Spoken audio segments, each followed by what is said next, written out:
going to listen to chronic illness influences, helpful or harmful. All right, so let's find out what this is all about. You know you're not alone and there are other people out there, and it really is heartwarming and very comforting. If you're part of the Parkinson's community, you may have found some useful advocates that you like to follow, for example, on social media. Shafak, has that been true for you? Are there any high-profile people or advocates or people in the community that you follow, and have they helped you? Yes. Short answer to that question is yes. People have been very helpful. Social media has been instrumental.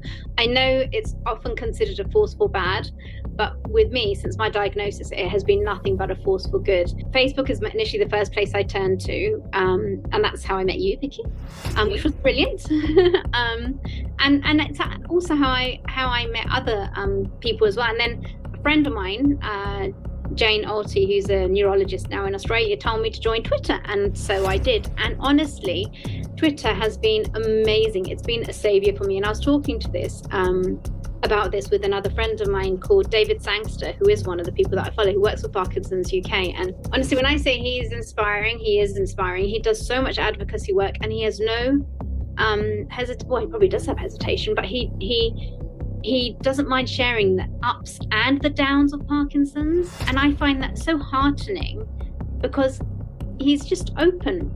And he says, I carried on teaching until, I think it was 4 years ago or something like that. So it just shows you real life experiences and how people, despite having this condition, which can be pretty horrible at times, are living every day-to-day lives and still managing the condition and still carrying on. And it's like they're unsung heroes, and they keep you afloat with their comments. I think exactly the same. I mean, gosh, it must have been so difficult actually thinking about it before social media, because I don't know what you'd do. You'd feel so alone, wouldn't you? Especially having it at a young age. I suppose you'd seek out groups in your local area somehow. I think for anyone newly diagnosed, I think you'll find that people will respond to you and help you. And there are so many groups, like you said, Facebook was where we found each other. There are so many groups on Facebook, and you'll find the one for you, but it's certainly a really good starting point. I don't know if there are any downsides to following people. That was one of the questions I was going to ask.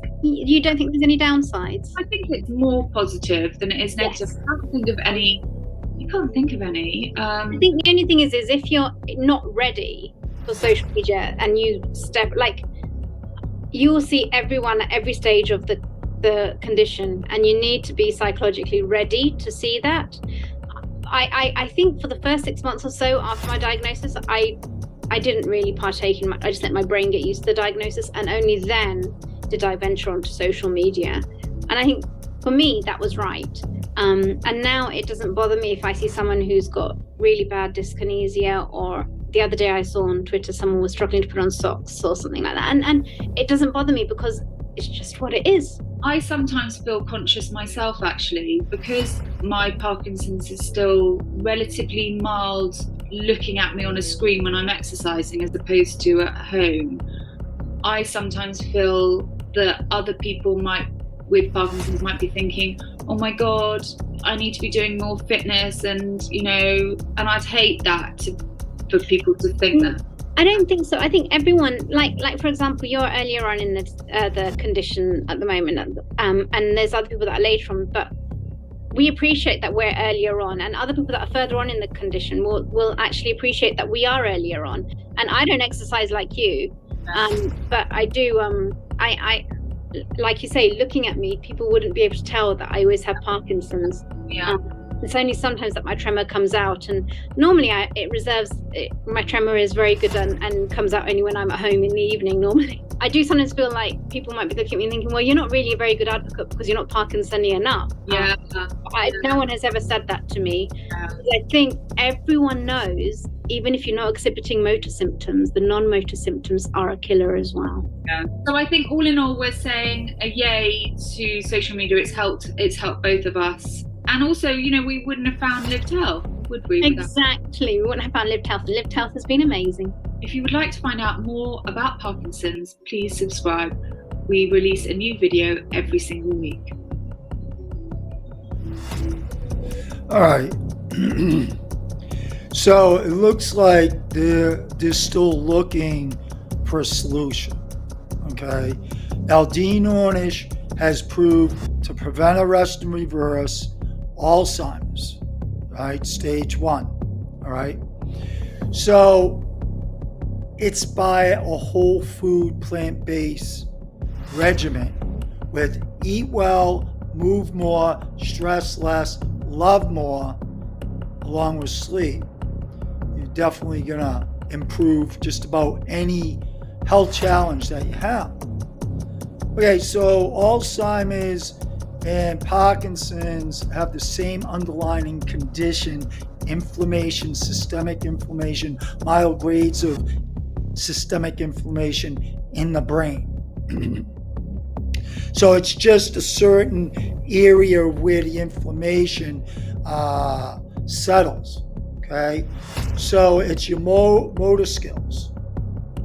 So I had someone I met on Clubhouse. It's a social app on the internet, and I met him. I had a room open. It was called Centenarian Club, where we talked about all different types of health issues. And since I reversed all my diseases, I thought I work with other people that are curious about how I reversed the disease, and maybe they can reverse their health challenge. So that was the whole premise of my health my room. So I had this guy. He was listening to my talks, and at the end, everyone left but him, and he wanted to ask me some closing questions, and so I said sure. So he got into talking about how he liked what he heard in my room, and he wanted to know if I could help him with his Parkinson's disease. And I said, well, Dean Ornish has done it with my practices with the whole food, plant-based diet, SOS free, eat well, move more, stress less, love more, and along with sleep. It will work, but you have to get into a commitment in that program, and you have to really want it. You have to render yourself to heal yourself. So he really said, Rob, just tell me what to do. So we got together a few days later. He called me. We talked for a couple of hours. And then, I helped him in the next month, the next 7 months. We kept in touch. And after the 7th month, I get a phone call from him. He goes, Rob, hey, yeah, how you doing? What's going on? Guess where I am? I said, where? I'm on top of the mountain.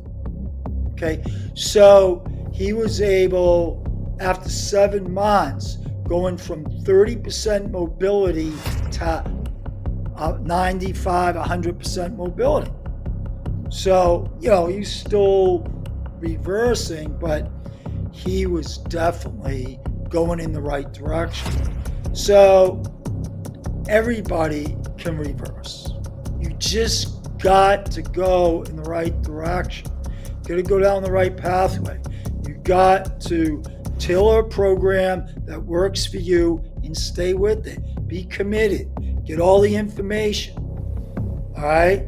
First, admit you have an issue. Get all the information. Then you have to just make a plan with a support system. Okay? You gotta have a support system, because the addiction of food, okay, is a problem. And it will pull you backwards. When you go to sleep, the body's healing itself. When you wake up and put toxic and deficient foods and thought into your brain, it pushes you backwards. Okay? So, Parkinson's, Alzheimer's, what's the other one? Liddy bodies, or whatever that's called. they have the same underlying condition. Okay, so you want to get rid of the toxins in your brain. Okay, you want to get rid of that mild grade of inflammation that's building up.